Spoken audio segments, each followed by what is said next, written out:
오늘도 바로 이제 질문부터 좀 먼저 드릴게요. 예, 알겠습니다. 예. 네. 이제 얼마 전에 현대차랑 삼성전자가 이제 협력을 하기로 이제 기사가 나왔잖아요. 예, 예, 예. 네, 앞으로 이제 현대차와 삼성전자의 이제 협력이 어떤 식으로 진행될 것 같으신지 좀 궁금합니다. 예, 예. 예, 이 사안은 예전에도 그 대통령께서 네네. 뭐 양 기업이 이제 협력해야 된다 이렇게 말씀을 많이 했지 않습니까? 네네. 예, 예. 그래서 실제로 물밑 작업이 많이 있었던 것 같아요. 그래서 뭐 여러 가지 이제 뭐 총수라든지 관련되신 분들이 뭐 자주 만났었고 해가지고 이제 신뢰를 많이 쌓아온 것 같아요. 그동안. 네네. 예, 예, 예. 그래서 협력을 이제 발표를 했는데요. 예, 그래서 이제 우선적으로 보시면 그 IVI, In-Vehicle Infotainment라고 하는데요. 네. 그 최근에 보시면 이제 그 차량의 인포테인먼트 기능이 이제 강화되고 있어요. 네네네. 이 책에 들어가는 이제 AP를 이제 제공하겠다 이제 얘기를 한 겁니다. 예, 예. 그래서 그 삼성 같은 경우에는 그 기존에도 많은 자동차 기업들에 이제 납품을 했었어요. 그 엑시노스 오토라 그래가지고 AP 칩인데요. 요 칩을 이제 기존에 다른 기업에도 이제 제공을 했었는데 이제 요번에 이제 처음으로 현대와 같이 이제 협업을 하게 된 거죠. 예, 예. 그래서 제가 보기에는 상당히 뭐 좋은 징조죠. 예, 예. 그래서 우리나라 뭐 경제도 상당히 도움이 되고 또 두 기업은 뭐 우리나라 대표 기업이지 않습니까? 네, 그러다 현대차도 보니까, 예. 요새 엄청 예, 잘 예. 나가잖아요. 네. 그렇죠. 예. 그러니까 상당히 서로 시너지가 날 수 있는 거죠. 그리고 또 왜냐면 기본적으로 국내 기업이잖아요, 둘 다. 네네. 그러면은 이점이 많을 수밖에 없어요, 기본적으로. 어떤 거냐면 뭐 하다못해 이제 의사소통도 훨씬 더 원활할 거 아닙니까? 그렇죠, 그렇죠. 그다음에 또 문화적인 어떤 차이도 많이 없죠. 네. 그다음에 또 거리가 가깝기 때문에 아무래도 여러 가지 이제 소통이 훨씬 더 원활하고 그다음에 또 그 비용이라든지 이런 것도 상당히 이제 절감이 되고요. 특히나 이제 물류 이런 게 이제 상당히 관세화되지 않습니까? 네네. 만약에 이제 뭐 다른 뭐 해외에 TSMC 같은 경우를 쓴다 그러면은 여러 가지 이제 왔다 갔다 또 해야 되고 여러 가지 또 커뮤니케이션 문제가 생길 수 있고 시차가 또 어느 정도 있기 때문에 이런 다양한 문제가 발생할 수 있는데 그런 거에서는 상당히 좋은 징조죠. 그래서 그런 거는 상당히 좋다고 보고요. 네네. 그다음에 저는 개인적으로 이 협력이 잘 됐으면 좋겠어요. 그래서 왜냐하면 기본적으로 아무리 뭐 협력을 한다 해도 서로 도움이 안 되면 솔직히 계속 이어질 수가 없거든요. 그렇죠. 예, 그래서 기본적으로 저는 예전에 보시면은 그 현대차 같은 경우도 엔비디아 칩을 썼어요. 네네네. 그랬다가 이제 요번에 이제 바꾼 거죠. 그러면서 일단은 이게 만약에 확대되면 앞으로 자율주행차 올해 보시면 알겠지만 현대차가 올해 말부터 자율주행 3단계 차를 도입합니다. 제네시스. 예. 하면서 이제 차량용 반도체가 많이 쓰일 수밖에 없거든요. 그래서 이게 잘 된다 그러면은 제가 보기에는 뭐 아다스 칩 이쪽으로도 갈 것 같아요. 예, 예. 이쪽에도 뭐 고성능 AP 칩이 이제 들어가는데 이쪽으로 협력이 또 가능할 것 같고요. 또 나아가서는 제가 보기에는 그 VTX, Vehicle to Everything 이렇게 얘기하는데 앞으로 자율주행차가 되면 이제 차량이 모든 것과 이제 통신하게 됩니다. 예를 들면 뭐 차량과 차량 사이에 이제 통신을 해야 되죠. 네네. 그 다음에 차량과 보행자도 이제 통신하게 됩니다. 그 다음에 차량과 그 인프라스트럭처 또 이제 통신을 해야 되죠. 그 다음에 또 모바일 네트워크도 이제 통신해야 됩니다. 이게 다 이제 반도체가 쓰일 수밖에 없는 거거든요. 특히나 이쪽에 쓰이는 반도체들은 다 고성능 반도체가 들어갑니다. 하다 보니까 이쪽 인포테인먼트 쪽에 잘 된다 그러면 이게 계속 확대가 되는 거죠. 예. 그래서 일단은 관건은 이런 얘기예요. 제가 보기에는 일단은 그 현대가 예전에 엔비디아 칩을 썼다가 이제 바꾼 거기 때문에 예예. 그 엔비디아가 이제 상당히 설계 능력이 뛰어나잖아요. 예예. 그래서 그 삼성이 그러한 요구 조건을 잘 맞춰줄 수 있느냐 이게 좀 관건이긴 해요. 예, 그래서 그 삼성이 그러한 조건을 어느 정도 비슷하게 이제 맞춰준다 그러면 계속 갈 것 같아요, 제가 보기에는. 서로 이제 같은 국내 기업이니까 예, 조금 맞습니다. 더 맞습니다. 확률도 높고 그죠? 예, 그렇죠. 그리고 또 기본적으로 양 기업이 다 이제 도움이 되는 시너지가 발생할 수 있거든요. 예, 서로 어떻게 보면 되게 필요한 관계죠. 예. 오늘도 그 기사 이번에 그 파운드리 포럼인가 미국에서 맞습니다. 열었더라고요. 맞습니다. 그 차량용 반도체가 AI 반도체예요. 네네네. 예, 그래서 거의 동일합니다. 예. 그리고 다음 질문 좀 드릴게요, 예. 박사님. 예. 삼성전자가 갤럭시를 이제 또 새로 출시한다고 하잖아요. 예, 예. 예, 그래서 엑시노스 이번에 2400이 이제 탑재된다고 하는데 예, 예. 이거는 어떻게 보세요? 가능성이 상당히 높죠. 그 전에 또 뭐 며칠 전에 기사가 나왔는데 제가 보니까 갤럭시 S23 FE 모델이 또 새로 출시가 된다고 해요. 네네. 이게 이제 단종됐다가 다시 시작하는 건데 아마 재고 때문에 아마 시작을 하는 것 같아요. 그래서 요번에 채용이 되면서 아마 제가 보기에는 2300이 들어갈 것 같아요. 엑시노스 2300이. 그다음에 이게 문제 없다 그러면은 내년부터 해가지고 이제 갤럭시 S24 이쪽에 이제 엑시노스 2400이 들어갈 것 같습니다. 그래서 이게 삼성이 이렇게 할 수밖에 없는 이유가 있어요.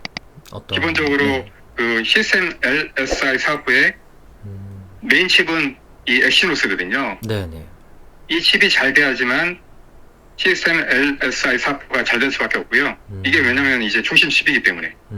예, 그리고 또 이게 스마트폰에만 들어가는 게 아니거든요. 네네. 모뎀 칩이라든지 뭐 아까 말씀드린 엑시노스 오트라든지 그다음에 뭐 커넥트라든지 엑시노스 커넥트라든지 또 최근에 보시면 PC에도 이제 AP 칩을 삼성이 이제 자체적으로 내장한다 이런 얘기도 있거든요. 앞으로. 그다음에 또 최근에 이제 웨어러블 칩도 이제 엑시노스가 들어갑니다.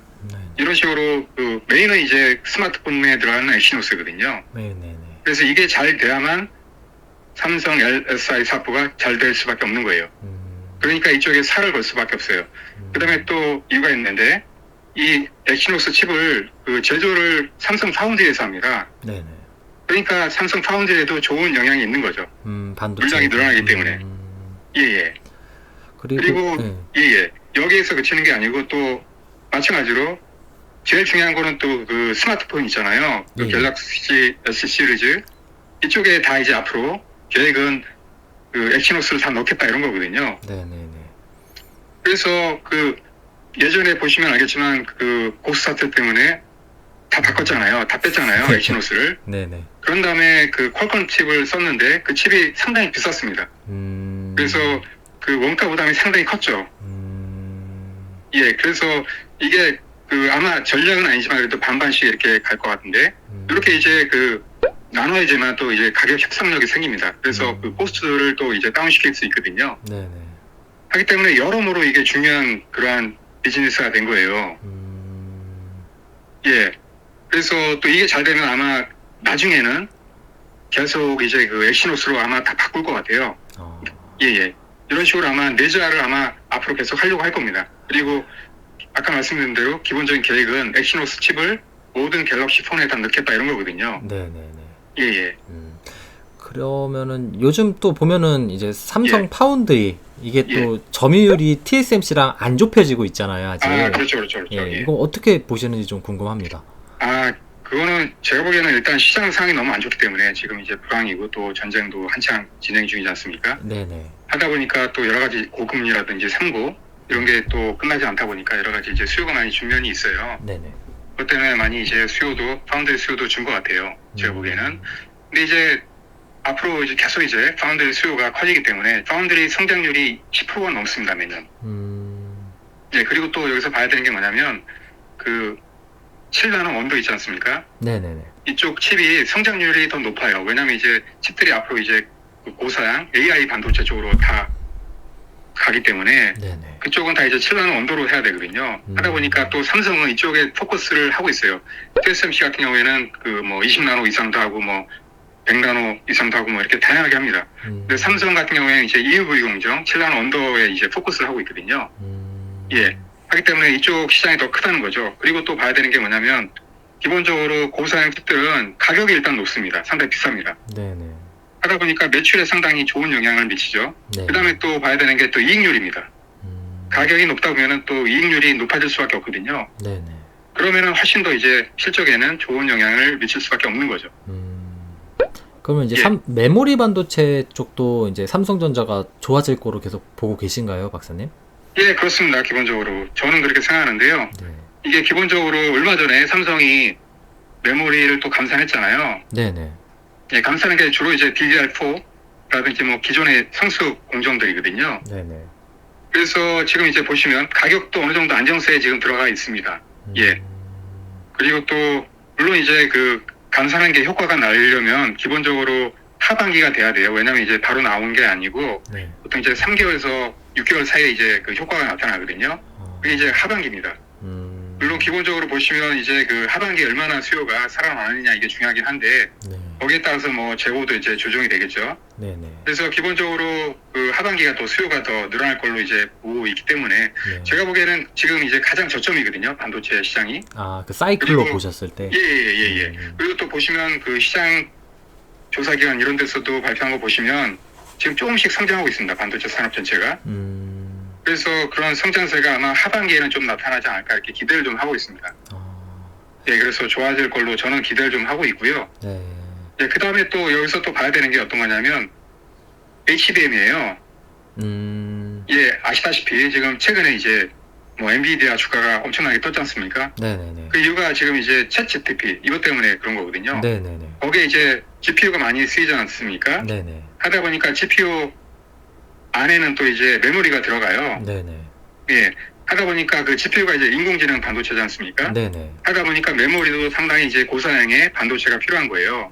그래서 그 HBM이 상당히 고사양 메모리 칩이거든요. 그래서 이게 이제 그 메모리 D램을 여러 층을 쌓아놓은 거예요. 네네. 하다 보니까 성능이 상당히 좋습니다. 가격도 상당히 비쌉니다.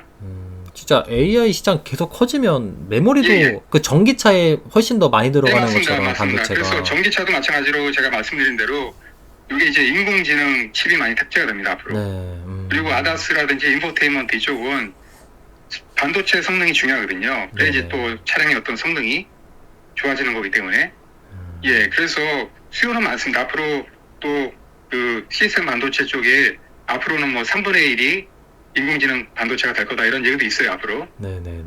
하기 때문에 그 메모리가 같이 쓸 수밖에 없어요. 그 폰 노이만 방식은 네. 기본적으로 그 CPU랑 메모리가 이렇게 동시에 같이 쓰입니다. 그래서 통신합니다. 하다 보니까 그 CPU가 필요하면 반드시 메모리가 같이 따라 붙는 거죠. 진짜 반도체는 망할 일이 거의 네, 없겠네요. 망할 일이 없습니다. 그리고 지금 그 4차 산업이 지금 이제 막 초기에 진입했다가 갑자기 이제 불황이 온 거거든요. 네네. 그래서 제가 보기에는 아마 늦어도 내년 정도 되면 이 4차 산업이 본격적으로 아마 시작을 할 것 같아요. 그러면은 반도체가 엄청나게 수요가 증가하는 거죠. 그리고 보시면 알겠지만 앞으로 기업들은 다 테크화 될 수밖에 없거든요. 네네. 또 인공지능을 다 도입해야 됩니다. 앞으로는. 네. 하다 보면은 반도체 수요가 엄청나게 늘 수밖에 없는 거죠. 지금 보시면 뭐 농업기업이나 뭐 그다음에 식품기업 이런 기업들도 다 테크 기업으로 변하지 않습니까? 뭐 팜테크라든지 네네네. 푸드테크라든지 네. 그러면은 반도체가 엄청나게 쓸 수밖에 없는 거죠. 제가 예. 저도 아시겠지만 또 이제 삼성전자 주식을 저도 적금처럼 예예. 이제 매달 이렇게 모아가는 식으로 모아가고 있거든요. 예예. 그래서 배당금에도 좀 많은 일조를 해주고 있는 게 이 삼성전자 주식인데 예. 혹시 예. 저처럼 이제 삼성을 좀 차곡차곡 모아가고 계신 조금 예. 이제 보유 중이신 투자자분들에게 해주고 싶은 얘기가 있으실까요? 예. 저는 그때도 말씀드렸지만은 좀 장기적으로 네. 한 3년 정도는 보고 투자하셔라 이렇게 항상 말씀을 드리거든요. 네, 3년 그리고- 이상 보고 해도 되잖아요, 그죠? 네, 그럼요. 네. 더 이상하면 더 좋죠. 네. 예, 근데 이제 제가 말씀드리는 거는 최소한입니다. 최소한 3년 정도 보고 하셔라 이렇게 말씀드리는데 네. 기본적으로 제가 삼성을 좋게 보는 이유가 뭐냐면은 기본적으로 삼성 같은 경우에는 메모리 반도체도 하고 있고 그다음에 파운드리도 하고 있고 시스템 LSI 사업도 하고 있잖아요. 예. 그러면 이 세 분야에서 그 4차 산업이 발전을 하게 되면 다 영향을 받아요. 그러니까 반도체가 엄청나게 많이 쓰이는 거예요. 그리고 이 세 분야 모두 다 혜택을 받습니다. 근데 전 세계적으로 이렇게 세 가지 이렇게 다 하고 있는 데가 없어요, 거의. 그쵸. 예, 상당히 안정적이죠. 네, 거기다 배당금도 쏠쏠하게 예, 주니까. 맞습니다. 아마 안정적으로 계속 변동이 있을 것 같아요. 근데 이제 우상향하는 그런 폭으로 이제 가는 거죠, 앞으로. 예, 그런 식으로 계속 이제 올라간다. 그래서 제가 보기에는 10만 전자도 가능합니다. 근데 이제 그게 언제 될지 모르겠지만 네. 아마 그 시간을 더 장기적으로 보고 둔다 그러면은 충분히 가능합니다. 제가 보기에도. 네. 어느 정도 상당히 좋은 투자, 안정적인. 안정적인 투자처다라고 이제 저는 보고 있습니다. 예. 알겠습니다. 저는 10만 원 이상을 보고 계속 투자해야겠습니다. 그것도 가능할 것 같아요. 앞으로 계속 뭐 시간이 지나면. 예. 그 제가 한 3개월 전에 책을 하나 냈는데요. 책 제목이 자율주행차와 반도체의 미래라는 책이에요. 네. 이 책이 뭐 꾸준하게 지금 뭐 예스24에도 탑 100 안에 이제 들고 있어요. 지금 한 9주인가 이렇게 들어가 있는데요. 네. 그래서 많은 사람들이 또 보고 있는 책이고요. 하니까 그 관심 있는 분들은 좀 이왕이면 좀 구입해가지고 보시면 저한테도 도움이 되고 또 실제로도 많이 도움이 됩니다. 한번 보시면 앞으로 어차피 이제 뭐 자율주행차는 계속 이제 성장하는 그러한 분야이기 때문에 네. 그런 분야에 대해서 공부하고 싶다 그러면은 많은 도움이 될 것 같고요. 네. 그다음에 마지막으로 제가 이제 세종대에서 반도체 비즈니스 MBA 과정 맡고 있는데요. 예, 여기에도 많은 관심을 좀 가져주셨으면 좋겠습니다. 예.